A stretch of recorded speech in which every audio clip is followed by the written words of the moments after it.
Hey guys, welcome to a brand new episode of Rushdown Waifu. I'm Michael, and we've been gone for a while with Rushdown Waifu, but this is a brand new season, and today we're going to start off with a character that I've loved for so many years now. Her name is King, and she comes from the Art of Fighting / King of Fighters series. Now you're probably wondering, who is she? Why is she important, Michael? Why are you talking about her? Well, I'm going to give you all the reasons why you should think just like I do about why King is awesome.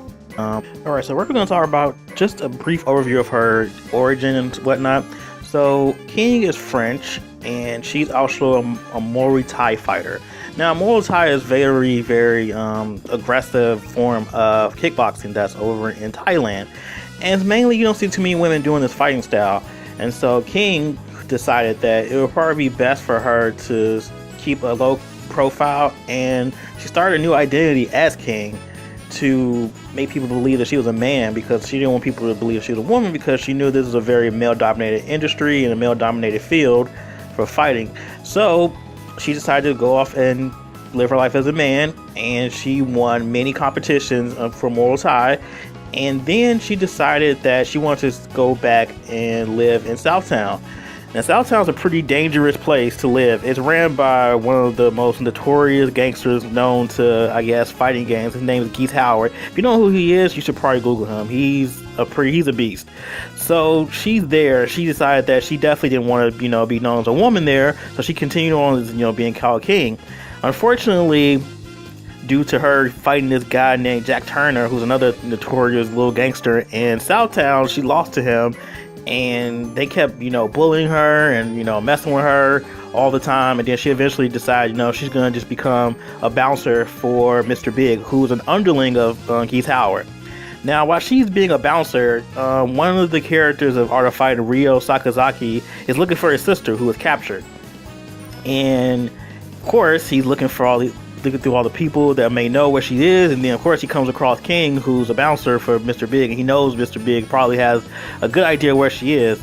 So he fights King, and he exposes her for being a woman by knocking off some of her blouse that she has on, and it reveals that she has breasts. And then, it's a big reveal that, she's a female. And at this time period, this game had, relatively no females at all for the very first Art of Fighting game, until you find out that King is a female, which I think is a pretty cool concept. And just the fact that, not following gender norms and gender identity, these type of concepts, even though it wasn't as, pronounced as it is in today's society, I just think it was really cool to have some like a nuance like that for a character, especially in a fighting game, because fighting games aren't known for being, intelligent or nuanced and stuff like that as far as story is concerned. So having an element like that, I thought was pretty intriguing. Especially as King struggled with her own gender identity for most of, her time in Southtown, and she struggles with that. I thought that was really compelling of a character, especially at the time period when Art of Fighting came out. We had characters like, Mai Shiranui from Fatal Fear. We had, Chun-Li and Cammy and, Melina and Katana, and these really like, femme fatale characters. There weren't a lot of like, representation of women who just weren't that type of like, sex object or that sex kitten or whatever you want to call them. So King, I think, is a very compelling character because she goes against the grain of what, female characters could be or seen as in fighting games. Alright, so now we're going to talk about the design of King. And I was doing some research and found out that the creator of King saw this movie that had this really cool Russian Muay Thai fighter in it. And also he was inspired by Grace Jones, because of course Grace Jones is one of those people who was, revolutionary for this whole, gender norm and gender flexibility and all that type of stuff, especially for the time period that this came out. This game came out in like the early 90s. So the concept of, gender fluidity and stuff like that wasn't exactly the norm. But, we had people like Grace Jones paving the way for stuff like this. So I thought it was amazing that he referenced Grace Jones for this character. And I think that it went really well into what her design was. King normally wears a tuxedo, or she wears pantsuits or stuff like that. And in the beginning, when you first saw King, she looked very masculine. Like, she didn't wear any type of form-fitting clothes. She could barely tell she had breasts most of the time.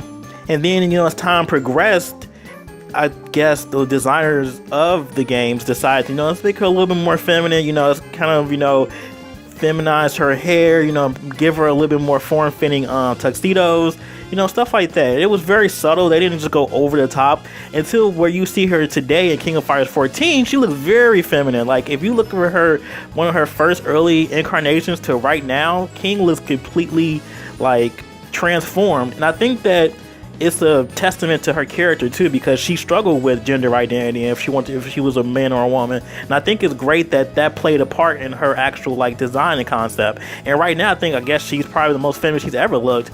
And I think she's probably more, secure in who she is as a woman, yet she could still be masculine and feminine at the same time. And I like the fact that plays a role in the way she looks. Alright, one of my favorite parts about King I like is her fighting style. Now, she does Muay Thai, and there's a lot of Muay Thai fighters in SNK, and there's a lot of Muay Thai fighters and kickboxers in general in fighting games. There's just not that many females that do it. So I always like the fact that there's somebody like her out there. And her fighting style, the way she interprets Muay Thai is a very...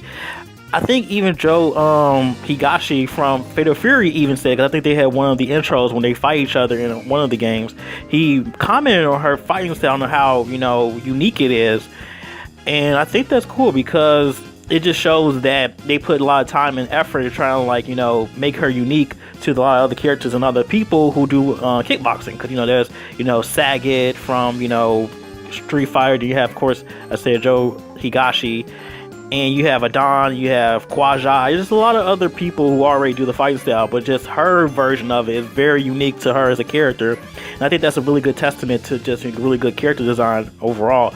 I love her move list. I love her play style. I've always enjoyed, Tornado Kick and Venom Strike and all these cool moves she's already had. She's always had really cool combos and, Trap Shot. She's always had really cool move list, and just overall, I think they've always done a bang up job when it comes to just how she fights and how she moves, and just everything about her visually as far as gameplay is concerned. I always thought King was a very strong character. I've always played with her actually since Art of Fighting, because once that game came out, she transitioned over to King of Fighters, and then she had a lot of different versions of her move list over the years. I think King of Fighters 13 right now was still probably one of my favorites besides King of Fighters 98 as far as her move list is concerned. I think King of Fighters 14 is out right now. It's pretty good. I think they just missed the mark on a couple of things. But overall, I just always love King, the way she fights. Muay Thai looks really good on her. I love the way she interprets the fighting style. And yeah. Alright, so to wrap up this episode, I just want to say that I really enjoyed King as a character. I've always thought she was amazing. I always thought she was one of those unsung females from that era. Because I think that a lot of characters from that era were over-sexualized a lot of times, which can be empowering in its own right. But I feel like King was a complete, 180 from that. Like, she was her own thing. There weren't too many female characters like her out there at the time when she came out. And even today, there's not that many, female characters like her. Like, she's pretty much like the archetype for the masculine female character in fighting games. And I think that that's something that should be, celebrated a lot more than it has been. I think that she's a character that's extremely underrated compared to her contemporaries, like, like I said, Chun-Li, Cammy, Mai, all these other characters that get celebrated a lot more for their sexuality. And I think that she embodies that in a very different way, because she struggles with gender, she struggles with sexuality, she struggles with all these things, really real life things that happen to people. And she's more than just like a blow up doll that's just, here for your entertainment. I feel like she has character and development, and I feel like she's really compelling. And I hope that SNK does, more with her in the future as far as like, characterization, just doing more with her stories. I feel like she's definitely a character that should be uplifted a lot more than she is. So guys, thanks for listening to me rant on and on about King and why she's awesome. I hope that you have a different idea who she is. I hope that you think she's awesome too. Let me know in the comments below. Please like and subscribe. Go to our Facebook page. Go to our website. And yeah, we'll see you next episode.